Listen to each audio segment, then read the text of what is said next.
Mentor Ramesh Prabha நேயர்களுக்கு வணக்கம்.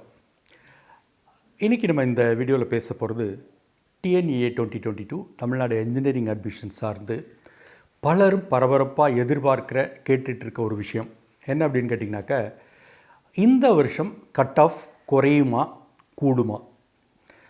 இது ரிசல்ட்ஸ் வரத்துக்கு முன்னால் ப்ரெடிக்ட் பண்ணுறதோ சொல்கிறதோ கொஞ்சம் டூ ஏர்லி அப்படின்னா கூட ஒரு சில விஷயங்களை பாஸ்ட் ட்ரெண்டை வச்சு நம்மளால் ஓரளவுக்கு சொல்ல முடியும். எப்படின்னு கேட்டிங்கனாக்கா, சென்ற வருடம் ஒரு வித்தியாசமான வருடம். அதாவது ஆல் பாஸு கிட்டத்தட்ட எல்லாருமே மிக அதிக மதிப்பெண்கள். அப்போ இதற்கு முன்பு நினச்சே பார்க்க முடியாத அளவுக்கான ஒரு ரேங்கிங் கட் ஆஃப் எல்லாமே இருந்துச்சு. அப்போ அந்த போன வருடத்துக்கே அதற்கு முந்தைய வருடங்களை நம்மளால் உதாரணமாக எடுத்துக்க முடியல. ஏன்னா போன வருஷம் அன்யூஷுவல்னால் எந்த அளவுக்கு அன்யூஷுவல்னால், உதாரணமாக இந்த கட் ஆஃப்ங்கிறது 0.25 இன்க்ரீஸ் ஆகிட்டு இருக்கும். 170.25 170.50 170.75 இப்படி இன்க்ரீஸ் ஆகிட்டே இருக்கும். இதில் பார்த்திங்கன்னா ஒரே கட் ஆஃபில் ஒன்றுக்கு மேற்பட்டவர்கள் வர்றதுங்கிறதே ரொம்ப ரேராக இருக்கும். போன வருடம் என்ன நடந்ததுன்னா, ஒவ்வொரு கட் ஆஃப்லேயும் 100 பேருக்கு மேலே 163.333, அதாவது இந்த 4 டிஜிட் 5 டிஜிட்லாம் போகிற அளவுக்குலாம் போனது வருஷம் வந்துருச்சு. அந்த ஒரு கட் ஆஃபில் 100 பேருக்கு மேலே இருக்கிறதுங்கிறதே ஒரு 100 ரீடிங் இருந்துச்சு. ஸோ நினச்சே பார்க்க முடியாத அளவுக்கான ஒரு பேட்டர்ன் இருந்துச்சு. கண்டிப்பாக இந்த வருஷம் அப்படி இருக்க போகிறது கிடையாது. இந்த வருஷத்தை பொறுத்தவரைக்கும் ஏற்கனவே என்ன ட்ரெண்டு தெரியுது அப்படின்னு கேட்டிங்கனாக்கா, எக்ஸாம்ஸ் ரொம்ப போகிற போக்கில் ஈஸியாக இல்லை. அது எல்லா சப்ஜெக்ட்ஸுக்குமே சொல்லிட்டாங்க. அது ஆர்ட்ஸ் அண்ட் சயின்ஸில் தொடங்கி இன்ஜினியரிங்கில் தொடங்கி எல்லா commerce science group maths group எல்லா குரூப்லேயுமே சொல்லிட்டாங்க. எக்ஸாம் போகிற போக்கில் இல்லை. எக்ஸாம் சொல்லப்போனால் கொஞ்சம் ஒரு நல்ல ஸ்டாண்டர்டாகவும் இருந்துச்சு, கொஞ்சம் கடுமையாகவும் இருந்தது அப்படிங்கிறதா உண்மை. பலர் வருத்தப்பட்டாங்க. இன்றைக்கி இருக்கிற சூழ்நிலையில் எல்லாம் கோவிடில் படிக்காது இப்படி வந்த நேரத்தில் போய் இவ்வளோ டஃப்பாக இருந்திருக்கணுமா அப்படின்னு சொல்லிட்டு சொன்னாங்க. பட் ஆனால் அப்புறம் இன்ஸ்ட்ரக்ஷன் கொடுத்துருக்காங்க, பேப்பர் வேல்யூவேஷனே கொஞ்சம் நீங்கள் லிபரலாக இருக்கலாம் அப்படின்னு சொல்லிட்டு. பட் இதெல்லாம் பொத்தாம்பொதுவான வார்த்தைகள். லிபரல் கடுமைங்கிறது எல்லாமே ஜென்ரலைஸ்டு. ஆக்சுவல் என்ன பர்ஃபார்மன்ஸோ அதுக்கு தான் மார்க் போட முடியும். ஸோ அந்த வகையில் பார்க்கும்போது சரி, போன வருஷம் 21 விட்டுருவோம், 20 ட்ரெண்டு இந்த வருஷம் நம்ம எடுத்துக்க முடியுமா அப்படின்னு பார்த்தீங்கன்னா அதுக்கான வாய்ப்புகளும் குறைவு. ஏன்னு கேட்டிங்கன்னா 20 அப்போ தான் கோவிடோட தொடக்க பேட்ச். அந்த ஜனவரியிலேருந்தே கோவிட் பிரச்சனைகள் வர ஆரம்பிச்சிடுச்சு. ஸோ கிட்டத்தட்ட பார்த்திங்கன்னா அந்த பேட்சும் ஓரளவுக்கு ஒரு பாதிக்கப்பட்ட பேட்ச் தானே தவிர அது ஒரு ட்ரெண்டாக எடுத்துக்க முடியுமான்னு கேட்டால் அதை ட்ரெண்டாக எடுத்துக்கிறதும் சிரமந்தான். அப்போ ஓரளவுக்கு எந்த ட்ரெண்டு சரியாக இருக்கும்னு பார்த்தீங்கன்னாக்கா, 2019 வருஷம் ரிசல்ட்ஸ் இருக்குது பாருங்கள், அதை ஓரளவுக்கு மேட்ச் பண்ண முடியும். ஓரளவுக்கு நான் சொல்கிறது எகெயின். பட் எகெயின் நம்ம அதுக்கு முந்தைய ஆண்டுகளையும் எடுத்த பிறகு தான் நம்ம கணிக்க முடியும். ஸோ அந்த வகையில் பார்க்கும்போது இந்த வருஷம் நம்ம இப்போவே தடாலடியாக கட் ஆஃப் இன்ஜினியரிங்க்கு குறைய போகுது, இன்ஜினியரிங்க்கு கூட போகுது, இது நடக்க போகுது அது நடக்க போகுதுலாம் நம்ம போகிற போக்கில் எதையுமே சொல்லிட முடியாது. என்ன ஹார்ட்லின்னு ஒரு 10 நாள் வெயிட் பண்ண போகிறோம். ரிசல்ட்ஸ் வந்துட போகுது. ரிசல்ட்ஸ் வந்துடுச்சின்னு வச்சுங்களேன், அந்த பேட்டர்னை வச்சுக்கிட்டு நம்மளால் அனலைஸ் பண்ண முடியும். உதாரணமாக எவ்வளோ சென்டம் இன் மேத்தமெட்டிக்ஸ் வந்திருக்கு. நார்மலி பார்த்திங்கன்னா எல்லாத்துலேயுமே வாங்குகிறாங்க. இன்றைக்கி மேத்ஸ் ஃபிசிக்ஸ் கெமிஸ்ட்ரி பயாலஜி எல்லாத்துலேயுமே சென்டம் வாங்குகிறாங்க. பட் இருந்தாலும் நமக்கு ரெலவெண்ட்டில் பார்த்திங்கன்னா கொஞ்சம் ஈஸியாக அதிக சென்டம்ஸ் எப்போவுமே வரக்கூடியது அப்படின்னு பார்த்திங்கனாக்கா அது மேத்தமெட்டிக்ஸ் தான். ஸோ அந்த வகையில் பார்க்கும்போது மேத்தமெட்டிக்ஸில் எந்த அளவுக்கு சென்டம் வாங்கியிருக்காங்க நிறைய பேர். அதற்கு பிறகு ஒரு 95க்கு மேலே மேத்தமெட்டிக்ஸில் எவ்வளோ பேர் இருக்காங்க, 90க்கு மேலே மேத்தமெட்டிக்ஸில் எவ்வளோ பேர் இருக்காங்க, 60 அண்ட் அபோவ் எவ்வளோ பேர் இருக்காங்க. இதெல்லாம் ஒரு ட்ரெண்ட் நமக்கு தெரியும்.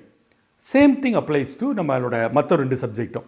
ஃபிசிக்ஸ் கெமிஸ்ட்ரியும் இதே மாதிரி தான். அதில் சென்டம்லாம் இன்றைக்கி வாங்குகிறாங்க, வாங்கலைன்னு சொல்ல முடியாது. மற்றபடி அங்கேயும் ஃபிசிக்ஸ் கெமிஸ்ட்ரிலையுமே 95க்கு மேலே எவ்வளோ பேர் இருக்காங்க, 90க்கு மேலே எவ்வளோ இருக்காங்க. அடுத்து ஃபஸ்ட் கிளாஸ்னு சொல்லப்படுற 60 அண்ட் அபோவுக்கு மேலே எவ்வளோ பேர் இருக்காங்க. ஸோ இதையெல்லாம் நம்ம ஓரளவுக்கு பார்த்துட்டோம்னாக்க then we can get an idea. Okay, இந்த வருஷம் இந்த ரேஞ்சில் இருக்கிறதால ஓரளவுக்கு கட் ஆஃப் இது மாதிரி போன வருஷத்தை விட கூடும் குறையும் அல்லது முந்தைய வருஷத்துலேருந்து இந்த மாதிரி மாறுபடும் அப்படின்னு சொல்லிட்டு நம்மளால் ஓரளவுக்கு ஒரு பேட்டர்னை வந்து நம்மளால் அசஸ் பண்ண முடியும். இப்போ சமீபத்து ட்ரெண்ட் என்னென்னு பார்த்திங்கன்னா, கடந்த பல வருடங்களாக மேத்தமெட்டிக்ஸ் மாதிரி கெமிஸ்ட்ரியில் நல்ல மார்க் வாங்குகிற மாணவர்கள் நிறைய பேர் இருக்காங்க. அப்போ அவங்களாம் என்ன சொல்கிறாங்க, நாங்கள் எனக்கு கெமிக்கல் இன்ஜினியரிங் அது மாதிரி அது ஓரியன்ட் பிரான்ச் எடுக்கலாமா அப்படிலாம் சொல்லிட்டு வராங்க. ஸோ இந்த கெமிஸ்ட்ரியுமே வந்து ஒரு டிசைடிங் ஃபேக்டர் ஆகிடுது ஒவ்வொரு வருஷத்துலையுமே. ஸோ உங்களுக்கு தெரியும் கட் ஆஃபை நம்ம எப்படி கால்குலேட் பண்ணுறோன்னு. மேத்தமெட்டிக்ஸில் நம்ம 100க்கு வாங்குறத அப்படியே 100ஆகவே எடுத்துக்கிறோம். ஃபிசிக்ஸில் வாங்குகிற 100 1/2 ஆக்கி 50க்கு எடுத்துக்கிறோம். கெமிஸ்ட்ரியில் வாங்குகிற 100 வந்து 1/2 ஆக்கி 50க்கு எடுத்துக்கிறோம். ஸோ இந்த 100 50 50 இந்த 200 தான் நம்மளுடைய கட் ஆஃபை டிசைட் பண்ணுது. இதை நம்ம இப்போ TNEA 2022க்கு எத்தனை லட்சம் பேர் அப்ளை பண்ணுறாங்களோ அப்ளை பண்ண அத்தனை பேரையும் அந்த 200 அவுட் ஆஃப் எவ்வளோங்கிறத போட்டு மொத்தமாக போடுறது தான் வந்து ரேங்க் லிஸ்ட் அப்படின்னு சொல்லப்படுறது. ஸோ அந்த ரேங்க் லிஸ்ட்டை வச்சு தான் நம்ம வந்து மற்ற எல்லா விஷயங்களுமே நம்ம வந்து டிசைட் பண்ணுறோம். ஸோ அந்த வகையில் பார்க்கும்போது மேத்தமெட்டிக்ஸுங்கிறது 100%க்கு வெயிட்டேஜ் நம்ம கொடுக்குறதால அது ஒரு டிசைடிங் ஃபேக்டராக மிகப்பெரிய டிசைடிங் ஃபேக்டர் ஆகும். இந்த வருடத்தோட மேத்தமெட்டிக்ஸ் ரிசல்ட் எப்படி இருக்க போகுதுங்கிறத வச்சு 50-50 வெயிட்டேஜ் வந்து நம்ம ஃபிசிக்ஸுக்கும் கெமிஸ்ட்ரிக்கும் கொடுக்கறதால அதுக்கு அடுத்த லெவல் இம்பேக்ட் அப்படின்னு பார்த்திங்கன்னா இந்த 2 சப்ஜெக்ட்ஸும். ஏன்னா இந்த இம்பேக்ட்ஸ் எல்லாமே யூனிஃபார்மாக தான் இருக்கும். இந்த வருஷம் ஃபிசிக்ஸ் கஷ்டம். இப்போ நான் பேப்பரில் கூட படித்தேன், கெமிஸ்ட்ரியில் ஏதோ 2 கொஸ்டின்ஸ் தவறாக வந்துருச்சு, அந்த 2 கொஸ்டின்ஸ் ஆன்சர் பண்ணாலே முழு மதிப்பெண்கள் அப்படின்னு சொல்லி போட்டிருந்தாங்க. ஸோ ஒவ்வொரு வருடமுமே ஒவ்வொரு பேப்பரோட பேட்டர்ன் அது எவ்வளோ ஹார்டாக இருந்தது, அதில் எவ்வளோ மார்க்ஸ் வரப்போகுது அப்படிங்கிறது எல்லாமே பெரும்பாலும் வந்து வேரி ஆகுது. அந்த வேரி ஆகுதுங்கிறது எக்ஸாம் எழுதின போக்கிலே நமக்கு தெரிஞ்சிடுது. இருந்தாலுமே அந்த வேல்யூவேஷன் பேட்டர்ன் ஒன்று இருக்குது பாருங்கள், அது மாறுபடுற காரணத்தால் நமக்கு ரிசல்ட்ஸ் வந்த அன்றைக்கே ஓரளவுக்கு வந்து நம்மளால் ட்ரெண்டு சொல்லிட முடியும். இந்தந்த இதில் வெயிட்டேஜ் இருக்குது, இந்தந்த இதில் வெயிட்டேஜ் இல்லைன்னு சொல்லி. அதுக்கு பிறகு ஃபுல் ட்ரெண்டு தெரியணும்னா நமக்கு நம்பர் ஆஃப் அப்ளிகேஷன்ஸு, அப்புறம் எத்தனை பேர் எவ்வளோ கட் ஆஃபில் இருக்காங்க அப்படிங்கிறது தான் ஃபுல் ட்ரெண்டு. பட் இருந்தாலும் நமக்கு அது வரைக்கும் வெயிட் பண்ணுற பொறுமை கிடையாது இல்லையா. ஒரு கெஸ் பண்ணணும், ஒரு ஊகிக்கணும், இப்படி இருக்காங்களா அப்படி இருக்காங்களான்னு ஊகிக்கணும் அப்படின்னு யோசிக்கிறது. அந்த ஆங்கிளில் பார்த்திங்கனாக்கா நமக்கு வந்து ஓரளவுக்கு +2 ரிசல்ட்ஸ் வந்த உடனேயே வந்து ஓரளவுக்கு நம்மளால் அந்த வந்து ட்ரெண்டை வந்து நம்மளால் சொல்லிட முடியும். பட் இருந்தாலும் நான் என்ன சொல்ல வரேன் அப்படின்னு கேட்டிங்கனாக்கா, நாம் வந்து பழசில் கடந்த 2 வருடங்களை ஒதுக்கிடணும். நாளைக்கு வந்து நீங்கள் ஒரு கட் ஆஃப் அனாலிசிஸ் பார்க்குறீங்க, ஒரு காலேஜில் கிடைக்குமா கிடைக்காதா, ஒரு குறிப்பிட்ட பிரான்ச் கிடைக்குமா கிடைக்காதா அப்படிங்கிற மாதிரி அனாலிசிஸ்லாம் பார்க்கும்போது கூட நீங்கள் 2021ஐயும் தவிர்த்தரணும், 2020யும் தவிர்த்துட்டு 2019லேருந்து அதற்கு முன்பு இருக்கிற வருடங்களை நார்மலி கொடுக்குறாங்க. 4-5 இயர்ஸ் டேட்டா வந்து நமக்கு உங்களுக்கு கொடுக்குறாங்க.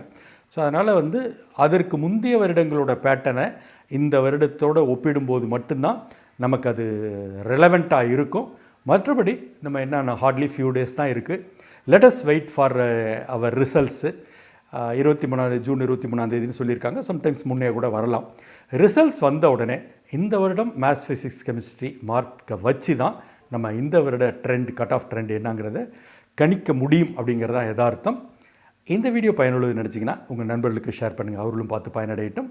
மற்றபடி மென்டார் ரமேஷ் பிரபா இதுவரை சப்ஸ்கிரைப் பண்ணலையா, உடனடியாக சப்ஸ்கிரைப் பண்ணுங்கள். நன்றி, வணக்கம்.